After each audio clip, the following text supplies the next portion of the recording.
이번 시간은 종강 시간이 되겠습니다. 이번 학기 강의는 여러분이나 나나 새로운 경험을 했지요. 직접 강의실에서 쌍방향 교육을 하지 못한 아쉬움이 여전히 남습니다.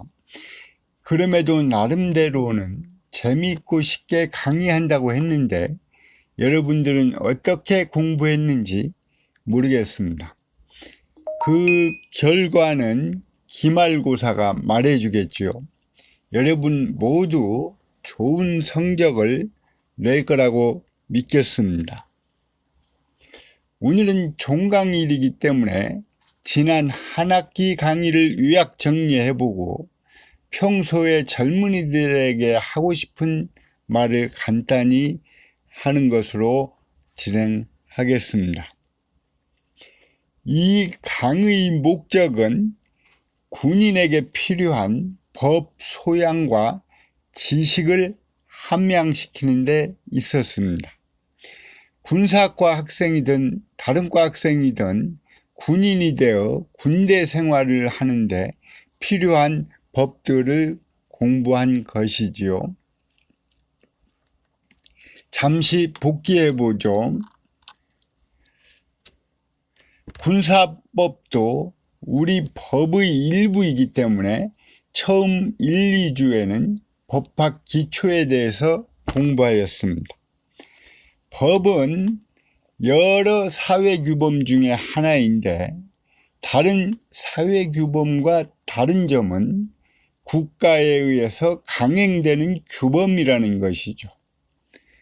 법의 목적은 정의 실현, 국가 목적의 실현, 법 자체와 사회의 안정성 확보, 이 세 가지라는 것 기억하나요? 법의 체계는 헌법을 정점으로 하여 법률, 대통령령, 부령, 자치법규 등의 순서라고 했지요. 군사법을 군형법, 군사법원법, 군사행정법, 전쟁법의 순으로 숨가쁘게 공부해 왔습니다.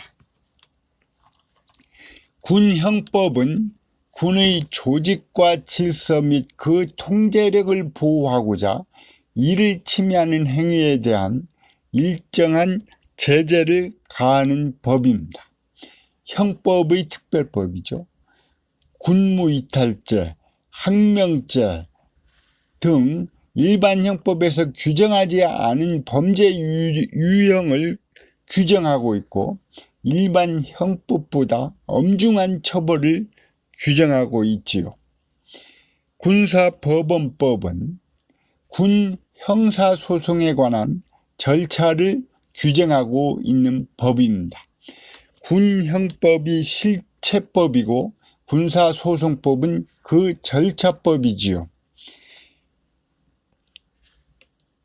군사법원법은 그 절차법이지요.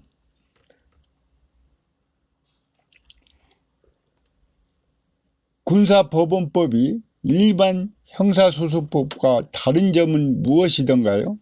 첫째, 관할관 제도가 있었죠.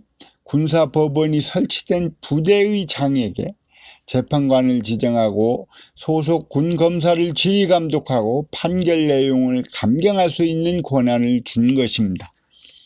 이것은 군대의 존립 목적을 확보하기 위해서 지휘관에게 징계권과 함께 형벌권 행사를 할 수 있게끔 한 것이죠. 두 번째는 심판관 제도가 있었습니다.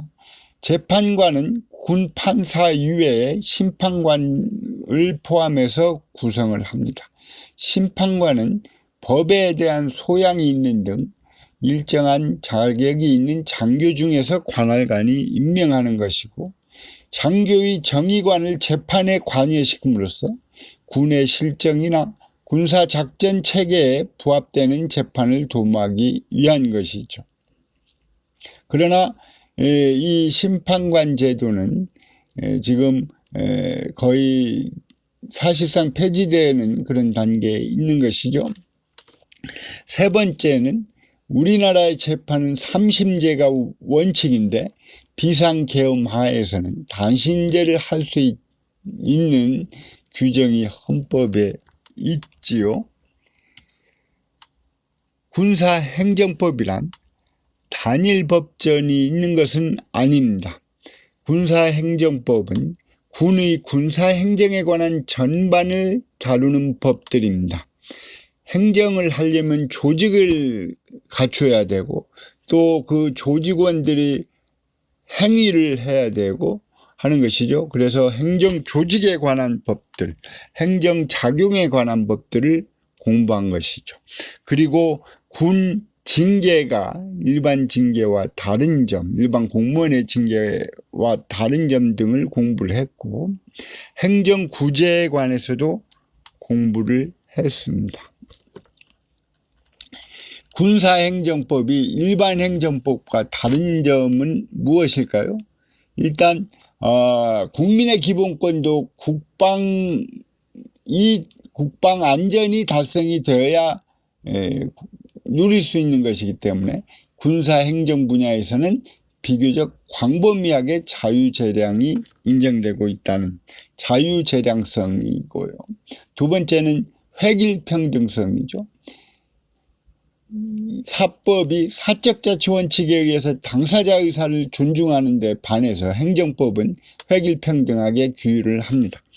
특히 군사행정에 있어서는 일사불란한 행동이 필요하기 때문에 그 획일평등성의 정도가 더 높은 것이죠. 세 번째는 엄격한 강행성입니다. 개개인의 의사보다는 군사행정 목적 달성이 요구되기 때문에 강력한 시행이 필요한 것이죠. 따라서 군형법에 의한 제재, 군징계 등은 더욱 강력하게 징계를 하고 제재를 하는 것입니다. 그 밖에 기술성, 명령성, 통치 행위성에 대해서 공부했지요. 전쟁법은 군인이 전투 시 지켜야 할 국제법규입니다. 이 전쟁법에는 두 가지 유형이 있다고 했죠. 제네바법은 전쟁 희생자의 보호에 관한 조약들이고 헤이그법은 전쟁에서 어떠한 수단과 방법이 허용 또는 금지되는가를 규율하고 있는 조약들이죠. 이 두 가지 유형의 차이가 점차 감소되고 있는 추세라고까지 공부를 했습니다. 이와 같은 군사법이 일반 법들과 어떻게 다르고 그 이유는 무엇인가 하는 정도는 꼭 기억해 주길 바랍니다. 평가는 출석 20%, 과제 20%, 기말 시험 60%로 합니다. 매번 과제 출제한 것은 출석 체크로 활용하고 과제 평가는 판례 조사 내용을 가지고 하겠습니다.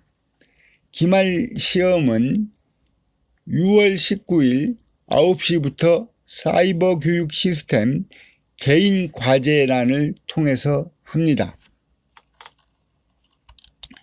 시험 범위는 1학기 동안 배운 것 중에서 법학 입문, 군형법, 군사행정법으로 하겠습니다.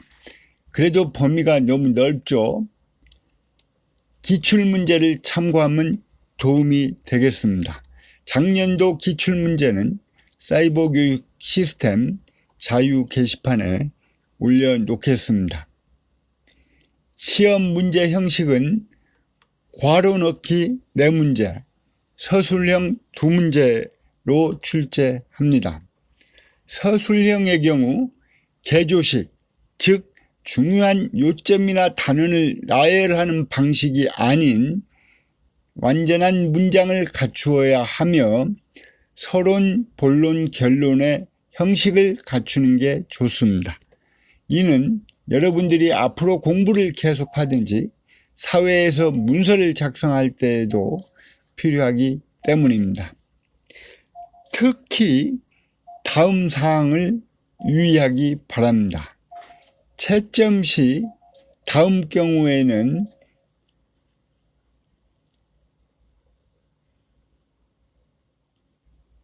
감점이나 0점 처리가 될 수 있습니다.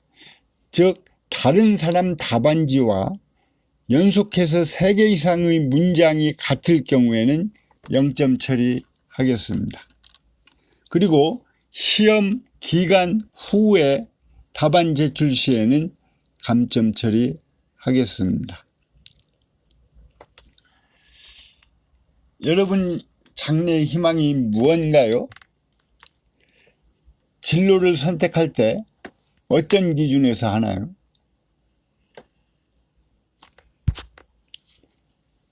안전한 직업, 수입이 많은 직업, 아니면은 잘할 수 있는 일, 아니면 좋아하는 일,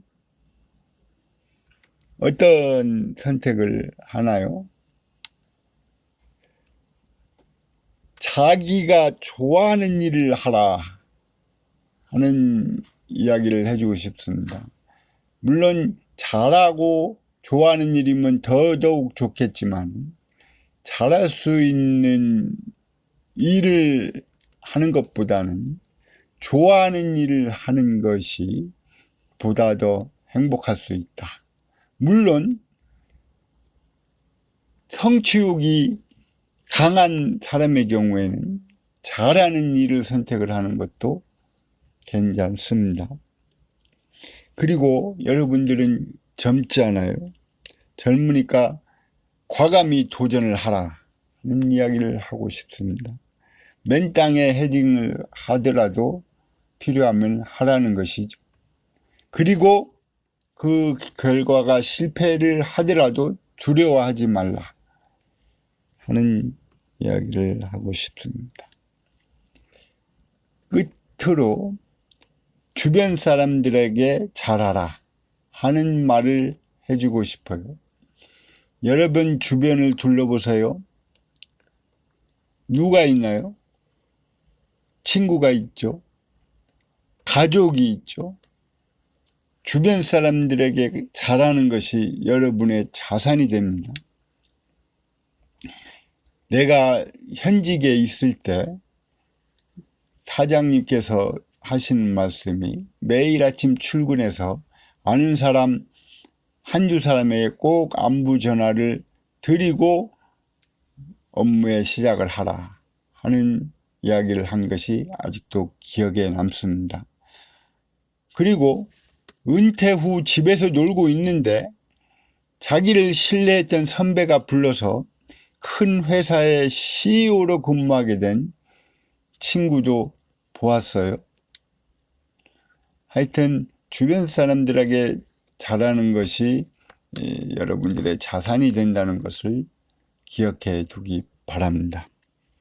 여러분 정말 수고 많았습니다. 이상 강의를 마치겠습니다.